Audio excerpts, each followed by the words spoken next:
नमस्कार दोस्तों, स्वागत है आपका मेरे YouTube channel study with Vivek Kumar में। दोस्तों, जैसा कि आपको पता है, इस चैनल के माध्यम से हम बोर्ड परीक्षा की तैयारी कर रहे हैं। तो आज मैं लेकर आया हूँ क्लास 12 फिजिक्स का एक बहुत ही इंपॉर्टेंट चैप्टर विद्युत चुंबकीय प्रेरण। और इसमें जितने भी क्वेश्चन बोर्ड एग्जाम में आ सकते हैं उनसे रिलेटेड थ्योरी, ठीक है।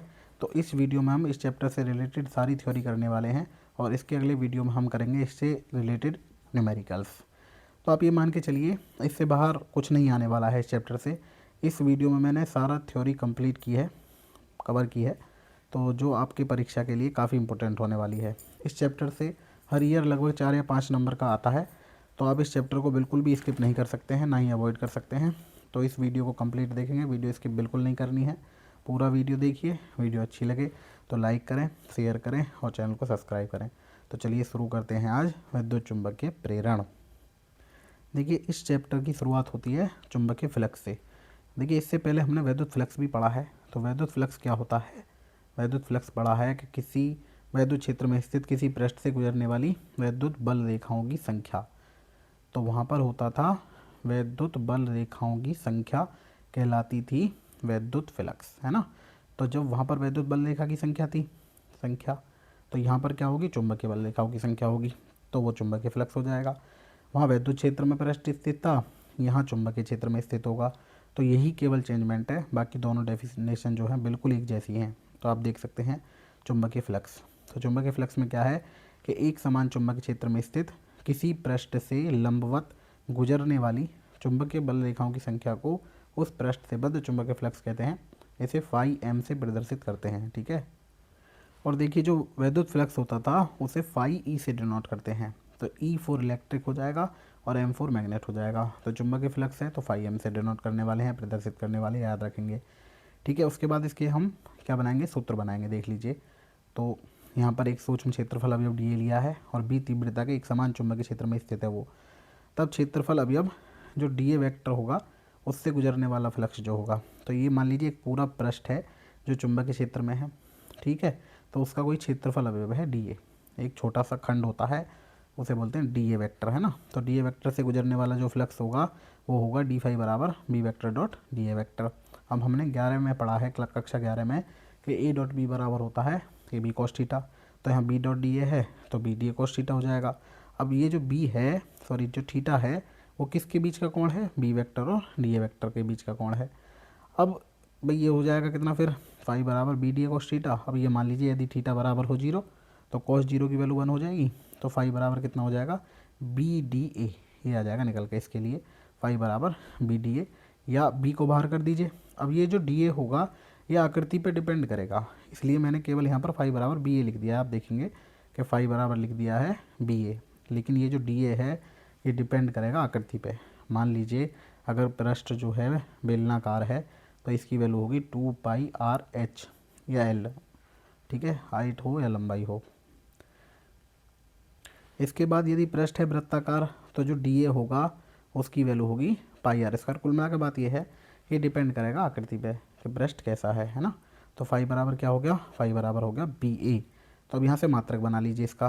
तो इसका मात्रक क्या बनेगा भाई? बी का मात्रक क्या होता है? बी का मात्रक होता है न्यूटन प्रति एम्पियर मीटर। दोबारा लिख लेंगे, मात्रक होता है न्यूटन प्रति एम्पियर मीटर। और ए का मात्रक क्या हो जाएगा? Metre square. तो 1 मीटर स्क्वायर से मीटर स्क्वायर 1 मीटर कट जाएगी बेटे वाली, तो कितना बना? न्यूटन मीटर पर एम्पियर। ये बना इसका मात्रक, किसका? चुंबकीय फ्लक्स का।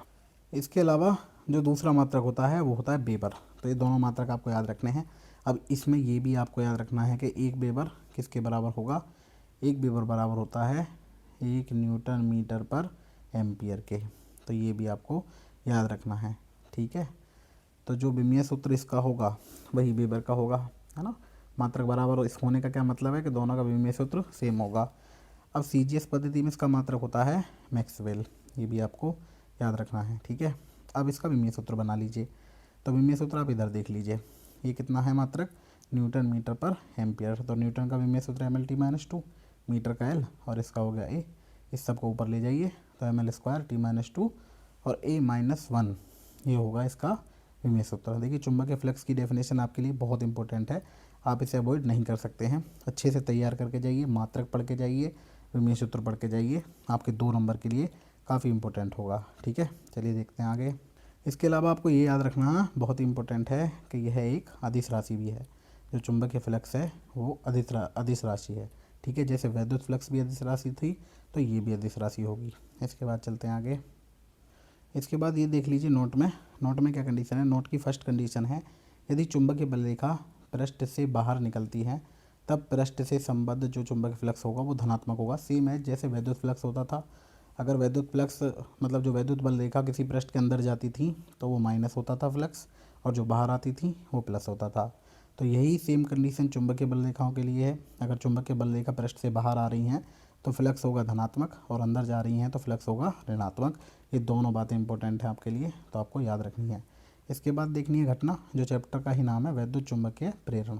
ठीक है, तो वैद्युत चुंबकीय प्रेरण क्या होगा। वैद्युत चुंबकीय प्रेरण की खोज की है फैराडे ने, माइकल फैराडे। तो माइकल फैराडे बहुत ही इंपॉर्टेंट वैज्ञानिक है फिजिक्स में, ये आपको याद रखना है।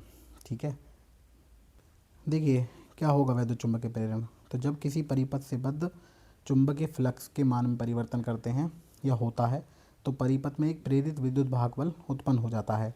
यह घटना कहलाती है वैद्युत चुंबकीय प्रेरण की। ठीक है, अच्छा अब देखिए कैसे परिवर्तन होगा चुंबकीय फ्लक्स में। तो चुंबकीय बल रेखाओं की संख्या को कहते हैं हम चुंबकीय फ्लक्स, है ना, यही तो होता। और फाई बराबर होता है बी ए कॉस थीटा। देखिए तो क्या होता है चुंबकीय फ्लक्स, ये होता है फाई बराबर बी ए कॉस थीटा। तो अब जो चुंबकीय फ्लक्स है वही चुंबकीय बल रेखाएं हैं, ये तो हमें पढ़ा है। तो चुंबकीय बल रेखाओं की संख्या में परिवर्तन करना है ना, क्योंकि हमें पता है कि चुंबकीय बल रेखाओं की संख्या की माप को कहते हैं हम चुंबकीय फ्लक्स। अब उसमें परिवर्तन कैसे कर सकते हैं हम थीटा बदल कर, यानी कोण। तो जब फ्लक्स के मान में परिवर्तन करते हैं तो उससे उत्पन्न होता है विद्युत वाहक बल। तो ये हो जाएगा ई बराबर d phi upon d t. ठीक है, यही होगा ना, ई बराबर d phi upon d t. यानी फ्लक्स परिवर्तन जब करते हैं हम समय के साथ तो वही होता है, उसमें एक विद्युत वाहक बल उत्पन्न होगा। तो ये घटना कहलाती है वैद्युत चुंबकीय प्रेरण। तो आपको याद रखना है ये। तो वैद्युत चुंबकीय प्रेरण क्या होगा कि जब किसी परिपथ से बद्ध चुंबकीय फ्लक्स के मान में परिवर्तन करते हैं या होता है तो परिपथ में एक विद्युत भाग बल उत्पन्न हो जाता है। यह घटना कहलाती है वैद्युत चुंबकीय प्रेरण, और इसकी खोज की है, मतलब बताई है घटना फैराडे ने। ठीक है, चलिए देखते हैं आगे। देखिए इसके बाद पढ़ना है आपको लेंज का नियम। तो लेंज का नियम क्या है। तो लेंज का नियम आपको याद रखना है कि लेंज का नियम देख लीजिए। इस नियम के अनुसार किसी परिपथ में प्रेरित विद्युत भाग बल अथवा प्रेरित धारा की दिशा सदैव ऐसी होती है कि वह उस कारक मतलब जो कोई कारण होता है किसी चीज़ का, वही कारक होता है, तो वह उस कारक का विरोध करती है जिससे वह स्वयं उत्पन्न होती है ना। इसका मतलब क्या हुआ, देखिए किसी कुंडली में जो प्रेरित धारा है किससे उत्पन्न होती है, वो उत्पन्न होती है फ्लक्स परिवर्तन से। तो वो फ्लक्स परिवर्तन का ही विरोध करेगी। तो लेंज का नियम ये कहता है कि जिससे कोई चीज़ उत्पन्न हो रही है ना, वह उसी का विरोध करती है जिससे उत्पन्न होती है। तो वही लेंज का नियम है। तो लेंज के नियम के अनुसार किसी परिपथ में प्रेरित विद्युत भाग बल अथवा प्रेरित धारा की दिशा सदैव ऐसी होती है कि वह उस कारक का विरोध करती है जिससे वह स्वयं उत्पन्न होती है। उत्पन्न और ऐड कर लेंगे आप, स्वयं उत्पन्न होती है। ठीक है, तो ये हो जाएगा लेंज का नियम। वेरी इंपॉर्टेंट है। मैंने कई प्रैक्टिस सेट कराए हैं आपके अब तक, लगभग 4 प्रैक्टिस सेट करा चुका हूँ मैं, और उसमें से लगभग 2 में लेंज का नियम पूछा गया है। तो इतना इंपॉर्टेंट है ये लेंज का नियम कि आता ही रहता है 1 या 2 नंबर में। तो आप इसे अच्छे से तैयार करके जाएंगे अपने एग्जाम के लिए। अच्छा, इसके बाद नोट में आपको याद रखना है कि लेंज का नियम जो होता है वो ऊर्जा संरक्षण के नियम का पालन भी करता है, ये भी आपको याद रखना है। ठीक है, इसके बाद देखिए फैराडे के हैं वैद्युत चुंबकीय प्रेरण के नियम। इसने 2 नियम दिए हैं फैराडे ने। तो प्रथम नियम क्या है कि प्रथम नियम है कि जब किसी परिपथ से बद्ध चुंबकीय फ्लक्स के मान में परिवर्तन होता है तो परिपथ में एक प्रेरित विद्युत भाग बल उत्पन्न हो जाता है। यहाँ तक तो ये विद्युत चुंबकीय प्रेरण की घटना भी थी, है ना। तो एक डेफिनेशन से आप 2 काम कर सकते हैं। तो एक डेफिनेशन में ये विद्युत चुंबकीय प्रेरण हो जाएगी यहाँ तक। इसके बाद यह विद्युत भाग बल तभी तक प्रेरित होता है जब तक परिपथ से बद्ध चुंबकीय फ्लक्स के मान में परिवर्तन होता रहता है। यानी अगर फ्लक्स के मान में परिवर्तन होता रहेगा तो कुंडली में विद्युत भाग बल उत्पन्न रहेगा। अगर हम फ्लक्स में परिवर्तन करना बंद कर देंगे तो जो प्रेरित विद्युत भाग बल है वो भी अपने आप ही बंद हो जाएगा उत्पन्न होना, यानी कि वो उसमें नहीं रहेगा। ठीक है, ये आपको याद रखना। प्रथम नियम काफ़ी ठीक है, एक बार और पढ़ लेंगे कि जब किसी परिपथ से बद्ध चुंबकीय फ्लक्स के मान में परिवर्तन होता है तो परिपथ में एक प्रेरित विद्युत भाग बल उत्पन्न हो जाता है। यह विद्युत भाग बल केवल तभी तक प्रेरित होता है जब तक परिपथ से बद्ध चुंबकीय फ्लक्स के मान में परिवर्तन होता रहता है। तो फैराडे का ये प्रथम नियम है। ठीक है, अब देख लेते हैं सेकंड नियम। सेकंड नियम क्या कहता है?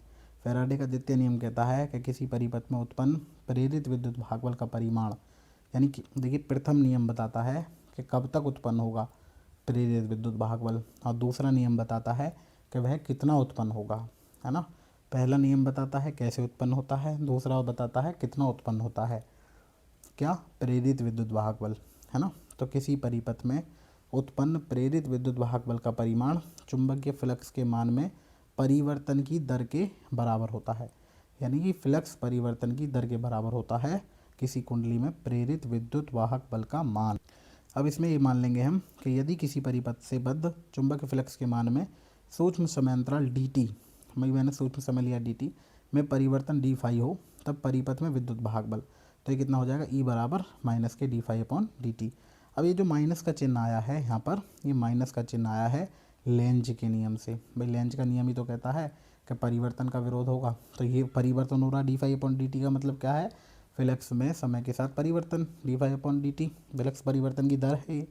तो माइनस चिन्ह ये बता रहा है कि दिशा विपरीत है, फ्लक्स परिवर्तन जो हो रहा है उसकी दिशा और उसमें प्रेरित विद्युत भागबल की दिशा दोनों विपरीत हैं, इसीलिए तो माइनस है। ठीक है, तो यानी कि मैंने नीचे भी लिख दिया है ये कि यह ऋणात्मक चिन्ह लेंज के नियम अनुसार दर्शाता है कि प्रेरित विद्युत भागबल सदैव फ्लक्स परिवर्तन का विरोध करता है। ठीक है, देखिए इस नियम को कहते हैं न्यूमैन का नियम भी, ये जो E बराबर माइनस के d फाई अपॉन dt है, इस नियम को न्यूमैन का नियम भी कहते हैं। अब यदि विद्युत परिपथ में कोई कुंडली है जिसमें फेरों की संख्या कैपिटल N है, तो कुंडली में प्रेरित विद्युत भागबल जो होगा वो होगा E बराबर माइनस के n d phi upon dt।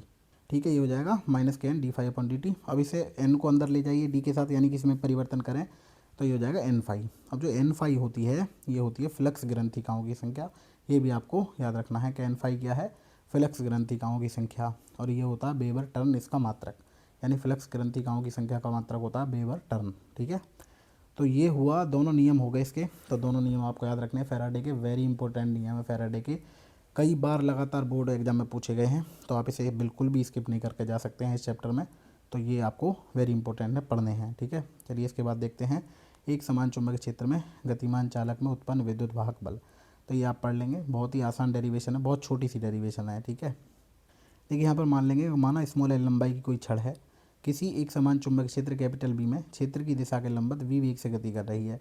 यदि डेल्टा t समय के पश्चात यह डेल्टा x विस्थापित हो जाती है, डेल्टा t समय के पश्चात हुई है विस्थापन कितना, डेल्टा x। तो हमें ये पता है कि v बराबर क्या होगा, विस्थापन परिवर्तन की दर। 11 में हमने पढ़ा है कि किसी पिंड के विस्थापन परिवर्तन की दर को वेग कहते हैं। तो v बराबर कितना हो गया, delta x upon delta t। यहाँ से हम क्या करने वाले हैं, यहाँ से डेल्टा x की वैल्यू निकालेंगे, तो डेल्टा x की वैल्यू निकाल लीजिए। तो डेल्टा x बराबर कितना हो जाएगा, v गुणा डेल्टा t, यहाँ इम्प्लाइज दैट लगाइए और ये लिखिए डेल्टा x बराबर v गुणा डेल्टा t, ये लिख लेंगे। ठीक है, उसके बाद तब क्षेत्रफल में परिवर्तन कितना हो जाएगा, तो डेल्टा a बराबर होगा l गुणा डेल्टा x। भाई क्षेत्र की लंबाई गुणा चौड़ाई होती है ना, तो लंबाई और उसका जितना परिवर्तन हुआ विस्थापन। अब डेल्टा x की वैल्यू मैंने बताई थी, अभी निकाली थी, कितनी आई थी, v गुणा डेल्टा t। तो डेल्टा a बराबर कितना हो जाएगा, l गुणा v गुणा डेल्टा t। ठीक है ना यहाँ तक। अब निकाल लीजिए फ्लक्स में परिवर्तन। तो फ्लक्स परिवर्तन क्या होता है, डेल फाई बराबर b डेल्टा a। भाई यही तो होगा, भाई डेल फाई बराबर हो जाएगा b डेल्टा a। अब डेल्टा a की वैल्यू हम निकाल के आ चुके हैं, भाई ये रही डेल्टा a की वैल्यू, तो कितना हो जाएगा, डेल फाई बराबर b गुणा, अब डेल्टा a की वैल्यू कितनी, l गुणा v गुणा डेल्टा t, यही है ना।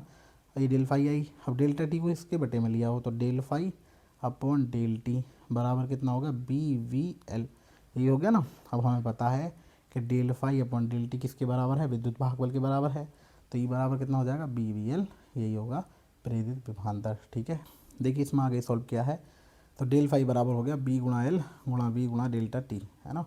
तो अब डेल्टा टी को इसके बटे में लिया है हम, ये वाला पोर्सन यहाँ से उठाइए और इसके बटे में लाइए, तो del phi upon del t हो गया, बराबर कितना होगा, बी एल बी या वी बी एल, कुछ भी लिख लीजिए। अब हमें पता है del phi upon del t बराबर होता है ई के, जिसे बोलते हैं प्रेरित विद्युत वाहक बल। तो ई बराबर कितना हो गया फिर, बी बी एल। तो ये निकालना था, ये था ई बराबर बी बी एल। तो इसके आधार पर बहुत सारे न्यूमेरिकल हैं जो आपके एग्ज़ाम के पॉइंट ऑफ व्यू से काफ़ी इंपॉर्टेंट है। आप उन्हें बिल्कुल भी स्किप ना करें और उन्हें सॉल्व करें। चलिए इससे आगे देखते हैं अब डेरिवेशन एक और इम्पोर्टेंट, लॉरेंज बल के आधार पर विद्युत चुंबकीय प्रेरण की व्याख्या, है ना, इसके आधार पर समझाना है हमें। तो मान लेंगे, माना स्मॉल एल लंबाई की कोई छड़ है और किसी एक समान चुंबकीय क्षेत्र में बी में क्षेत्र के लंबवत वी वेग से गति कर रही है छड़। तो इसमें स्थित इलेक्ट्रॉन लॉरेंज बल के एक सिरे से स्थित इलेक्ट्रॉन पर जो लॉरेंज बल होगा वो एक सिरे से दूसरे सिरे की ओर, मान लीजिए ये सिरा है, ऐसे एक छड़ है, तो लॉरेंज बल इधर कार्यरत होगा, तो उसके विपरीत दिशा में चलेगा इलेक्ट्रॉन। ठीक है, तो देख लीजिए कि इसमें स्थित इलेक्ट्रॉन पर लॉरेंज बल एक सिरे से दूसरे सिरे की ओर कार्य करता है या करेगा, जिसके कारण इलेक्ट्रॉन विपरीत दिशा में प्रवाहित होगा।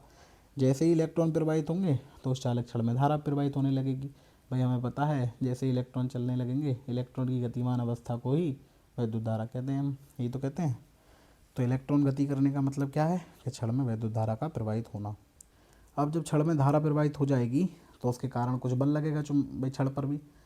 गतिमान चालक जो होता है उस पर चुंबकीय क्षेत्र के कारण बल क्या होता है, उसकी लंबाई पर F बराबर B I L sine theta, यही होता है ना, I B L sine theta. तो इस फॉर्मूले में वैल्यू रख दीजिए। तो F बराबर आई बी एल साइन 90, क्योंकि लंबवत गति कर रही है ना, तो साइन 90 की वैल्यू कितनी होगी, 90 डिग्री। ठीक है, अब यदि डेल्टा टी समय में विस्थापन हो डेल्टा एक्स, तो डेल्टा एक्स बराबर वही पहली वाली कंडीशन हम पढ़ के आए थे अभी, v बराबर होता है del x upon del t. तो यहाँ से डेल एक्स की वैल्यू निकाल लीजिए। तो डेल एक्स बराबर कितना आ जाएगा, अभी निकाला था हमने कि डेल्टा एक्स बराबर हो जाएगा v गुणा डेल्टा टी, ये हो जाएगा ना। ठीक है, तो इसकी वैल्यू रख दीजिए। अब कहाँ रखेंगे, तो अब किया गया कार्य, तो कार्य क्या होता है, बल गुणा विस्थापन। तो W बराबर F M into delta x. अब डेल्टा एक्स की वैल्यू रख दीजिए और एफ एम की भी वैल्यू रख दीजिए। तो एफ एम की वैल्यू कितनी आई थी, आई बी एल, और इसकी वैल्यू कितनी आई, v गुणा डेल्टा टी। अब देखिए हमें ये पता है कि आई टी बराबर होता है क्यू के, या आई डेल्टा टी बराबर होता है क्यू के, क्यू बराबर आई डेल्टा टी। तो यहाँ पर देखिए आई तो ये रही आगे और डेल्टा टी ये रहा, इसकी जगह क्या रख देंगे हम, क्यू। तो फॉर्मूले में क्या आ जाएगा, डब्लू बराबर क्यू बी एल और इंटू वी, ये हो जाएगा ना। अब क्यू ले जाइए बटे में, तो डब्लू अपॉन क्यू बराबर क्या हो गया, वी बी एल, ये हो जाएगा ना, डब्लू ये होगा वी बी एल। अब हमें पता है कि डब्लू अपॉन क्यू बराबर होता है ई के, जो प्रेरित विद्युत भाग वाला उसके बराबर होगा। तो ई बराबर बन गया वी बी एल, ये वाली पोजीशन देख लीजिए ये। तो ये समीकरण एक बना लीजिए। अब यदि मान लिया यदि इस समय अंतराल में फ्लक्स परिवर्तन डेल्टा फाई हो तो डेल्टा फाई बराबर क्या हो जाएगा, डेल्टा फाई बराबर होगा बी डेल्टा ए, ये हो जाएगा ना कि बी डेल्टा ए, और कॉस जीरो समानांतर है क्योंकि। अब क्या करते हैं, डेल्टा ए की जगह क्या रखेंगे, डेल्टा ए की जगह लंबाई इंटू परिवर्तन डेल्टा एक्स रख दीजिए। अब डेल्टा एक्स की जगह क्या रखेंगे, वी गुणा डेल्टा एल और इंटू वी गुणा डेल्टा टी। अब डेल्टा टी को इसके फिर बटे में ले जाइए एक बार, तो del phi upon del t बराबर किसके हो जाएगा, वी बी एल के। अब इसे समीकरण 2 मानिए और दोनों को बराबर कर दीजिए। देख लीजिए, अब यहीं देख सकते हैं आप, तो ये वैल्यू हुई, ये वैल्यू पुट करी हैं हम, देखिए तो ये वैल्यू पुट हुई, तो बी गुणा delta A into cos zero.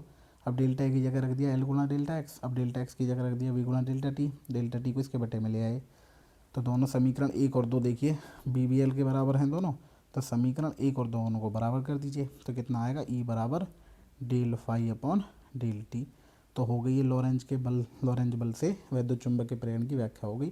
तो डेरिवेशन आपके लिए काफ़ी इंपॉर्टेंट है, कई बार एग्जाम में पूछी गई है, उसी को देखते हुए मैंने लिखा है, अदरवाइज इसे मैं अवॉइड कर सकता था या स्किप कर सकता था। तो इसे आपको बिल्कुल नहीं छोड़ना है और अच्छे से तैयार कर लेना है इस डेरिवेशन को भी। ठीक है, ठीक है, इसे कर लेंगे तैयार। तो ई बराबर कितना हो जाएगा, del phi upon del t. चलिए चलते हैं आगे। देखिए इसके बाद अगर कुछ बहुत ही इंपॉर्टेंट है इस चैप्टर में तो वो घटना है स्वयं प्रेरण की। ठीक है, तो स्वयं प्रेरण क्या होता है, तो इसमें एक ही कुंडली होगी। तो एक कुंडली में क्या करेंगे, एक कुंडली में हम प्रवाहित धारा के मान में परिवर्तन करेंगे, तो उसमें एक प्रेरित धारा उत्पन्न हो जाएगी। ये घटना कहलाती है स्वयं प्रेरण की। ठीक है, अब इसमें एक बात और याद रखेंगे, इसमें थोड़ा सा और बढ़ा भी सकते हैं कि जब किसी कुंडली में प्रवाहित धारा के मान में परिवर्तन करते हैं तो प्रेरित धारा उत्पन्न होती है, जिससे फ्लक्स परिवर्तन होता है। यानी प्रेरित धारा उत्पन्न होगी तो फ्लक्स परिवर्तन होगा, जब फ्लक्स परिवर्तन होगा तो कुंडली में एक प्रेरित विद्युत भाग बल उत्पन्न हो जाएगा। ये घटना स्वयं प्रेरण की कहलाती है। चाहे आप केवल ये 2 लाइन लिख सकते हैं कि जब किसी कुंडली में प्रवाहित धारा के मान में परिवर्तन करते हैं तो उसमें एक प्रेरित धारा उत्पन्न हो जाती है। इस घटना को क्या कहते हैं, हम स्वयं प्रेरण कहते हैं। ठीक है, तो ये आपको याद रखना है, वेरी इंपॉर्टेंट है आपके लिए। अब देख लीजिए आगे, और आगे क्या देखना है, जो कुंडली में प्रवाहित धारा है वो फ्लक्स ग्रंथिकाओं की संख्या के अनुक्रमानुपाती होती है, याद रखना है, ठीक है। यानी कि फ्लक्स ग्रंथिकाएँ क्या पड़ी थी, N5, तो N5 किसके अनुक्रमानुपाती हुई, I के। अब यहाँ से N5 बराबर हम एक कांस्टेंट लेते हैं L, भाई L क्या हुआ, एक अनुक्रमानुपाती नियतांक, और इसे ही बोलते हैं हम स्वप्रेरण गुणांक या स्वप्रेरकत्व। तो ये आपको याद रखना है, L क्या हुआ, एक गुणांक है, एक अनुक्रमानुपाती नियतांक है एक, ठीक है। देखते हैं आगे। अब यहाँ से ये बना सकते हैं L बराबर हो जाएगा N5/I, ठीक है। अब इसमें मान लीजिए कि यदि I बराबर हो 1 एम्पियर तब L बराबर हो जाएगा N5। तो जब L बराबर हो गया N5 तो एक डेफिनेशन यहाँ से स्वप्रेरण गुणांक की बन जाएगी। तो स्वप्रेरण गुणांक की क्या बनेगी डेफिनेशन, कहते हैं किसी कुंडली का स्वप्रेरण गुणांक अथवा स्वप्रेरक उस कुंडली में फ्लक्स ग्रंथिकाओं की संख्या के बराबर होता है जबकि उसमें प्रवाहित धारा एकांक हो, ठीक है। तो डेफिनेशन आप लिख लेंगे। देखिए अब ये पता है कि कुंडली में जो प्रेरित विद्युत भाग वाला वो कितना होता है, वो होता है E बराबर -kN और d∅/dt। इस n को इसके अंदर ले जाइए तो ये फॉर्मूला बन जाएगा E बराबर -kD और N∅/dt। अभी पढ़ के आए हैं N∅ किसके बराबर है, Li के बराबर है, तो N∅ की जगह रख दीजिए Li। अब L क्या है, कांस्टेंट है, ये L कांस्टेंट ही तो है, अनुक्रमानुपाती नियतांक है। तो E बराबर क्या हो जाएगा -kL और di/dt, ये हो जाएगा ना। तो इसे सबके इसके बटे में ले जाइए, तो L बराबर -ke और di/dt, ये हो गया। तो ये फॉर्मूला बन का है इसका। तो कितना हो जाएगा ज़रा देख लीजिए, तो L बराबर E/di/dt हो जाएगा। अब ये मान लीजिए कि यदि di/dt बराबर हो 1 एम्पियर पर सेकंड तो L का मान क्या हो जाएगा, E के बराबर, यानी विद्युत भाग बल के बराबर संख्यात्मक रूप में। ऐसे तो माइनस भी आएगा दिशा भी लेंगे तो हम क्या लेंगे, केवल परिमाण लेंगे। तो यहाँ से डेफिनेशन बन जाएगी इसकी, कहते हैं किसी कुंडली का स्वप्रेरण गुणांक उस कुंडली में प्रेरित विद्युत भाग बल के ऋणात्मक मान के बराबर होता है, या संख्यात्मक मान के बराबर भी लिख सकते हैं।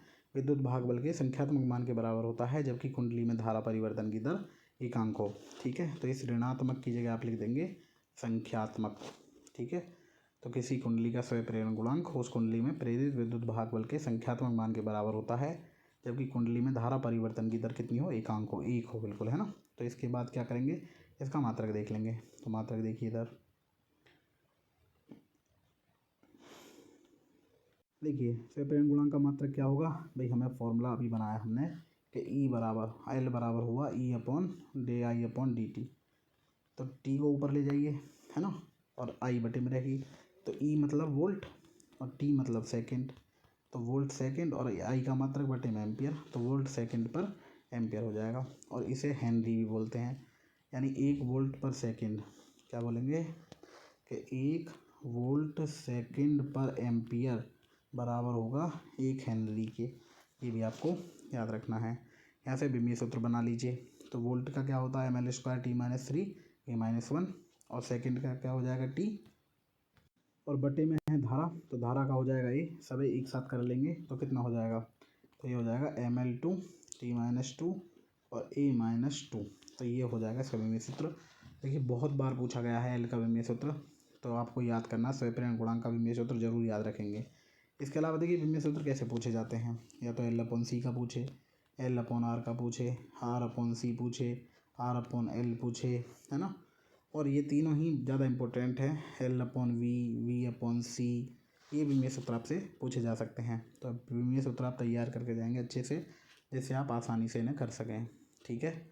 तो एक विमीय सूत्र आपका आने ही वाला है, तो आप तैयार कर लेंगे अच्छे से। चलिए देखते हैं। और देखिए 1 हेनरी की परिभाषा मैंने इस वीडियो में केवल इस चैप्टर से संबंधित वही चीज़ ली है या वही थ्योरी ली है जो एग्जाम में आई हुई है, या आने की संभावना बहुत अधिक है। तो आप इसे बिल्कुल अच्छे से देखें, समझें।